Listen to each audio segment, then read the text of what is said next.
Bismillahirrahmanirrahim. Assalamualaikum warahmatullahi wabarakatuh.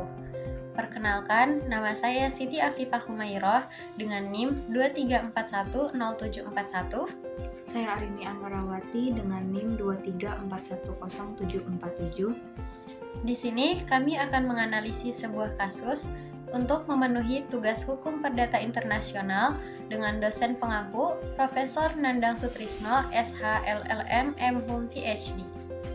Selamat menyaksikan.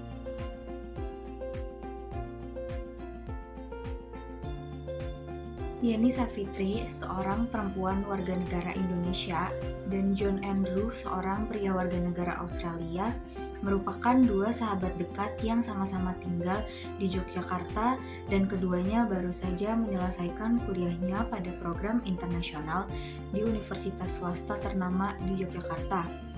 Suatu hari, John Andrew menyampaikan niatnya untuk kembali ke Australia dan dengan berat hati, Yeni Savitri merelakan rencana kepulangan sahabatnya tersebut.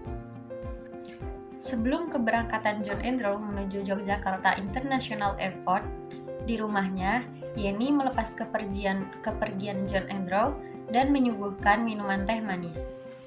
Setelah sampai di Australia, John Andrew merasakan sakit perut yang luar biasa dan oleh keluarganya dibawa ke rumah sakit untuk dirawat selama 14 hari dengan biaya $50.000 Australia atau setara dengan 500 juta rupiah.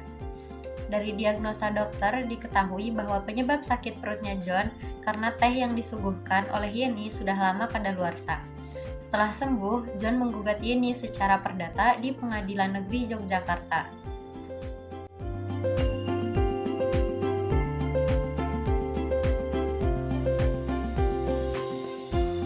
Pertanyaan mengenai kasus tersebut adalah, jika Anda seorang hakim Pengadilan Negeri Yogyakarta yang menangani kasus tersebut, bagaimana Anda melakukan classification dan apa lex causa yang Anda gunakan?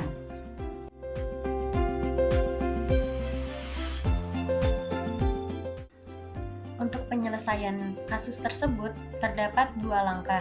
Untuk langkah yang pertama ialah klasifikasi sekumpulan fakta dalam suatu perkara ke dalam kategori hukum yang ada. Kemudian, langkah yang kedua adalah klasifikasi sekumpulan fakta ke dalam kaidah atau ketentuan hukum yang seharusnya berlaku, atau lex causa. Maknanya, setelah mengklasifikasi dan mengetahui makna yuridis fakta atau peristiwanya, maka dicari dasar hukumnya.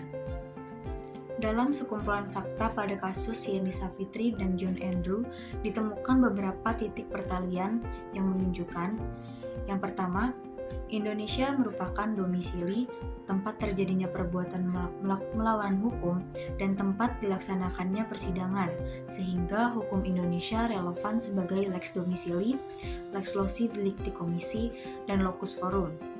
Yang kedua, Australia hanya merupakan kewarganegaraan, tempat kediaman John Andrew, dan tempat terjadinya akibat perbuatan melawan hukum.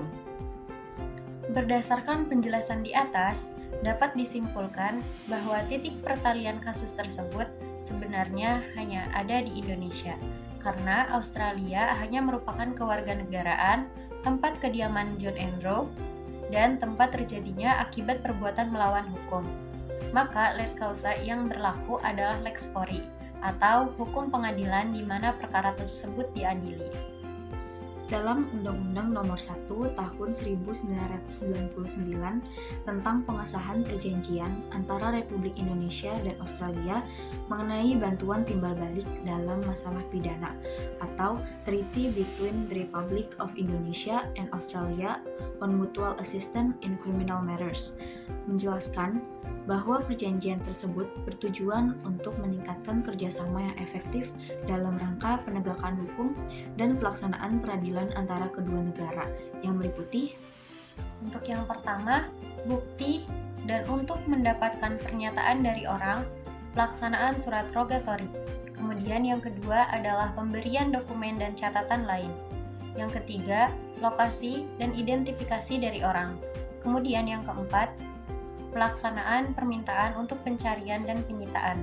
Yang kelima, upaya-upaya untuk mencari, menahan, dan menyita hasil kejahatan. Yang keenam, mengusahakan persetujuan dari orang-orang yang bersedia memberikan kesaksian atau membantu penyidikan di negara peminta, dan jika orang itu berada dalam tahanan, mengatur pemindahan sementara ke negara tersebut. Kemudian, penyampaian dokumen, dan yang terakhir adalah bantuan lain yang sesuai dengan tujuan perjanjian ini yang tidak bertentangan dengan hukum negara yang diminta. Mungkin cukup sekian analisis dari kami. Mohon maaf jika terdapat banyak kesalahan. Wassalamualaikum warahmatullahi wabarakatuh.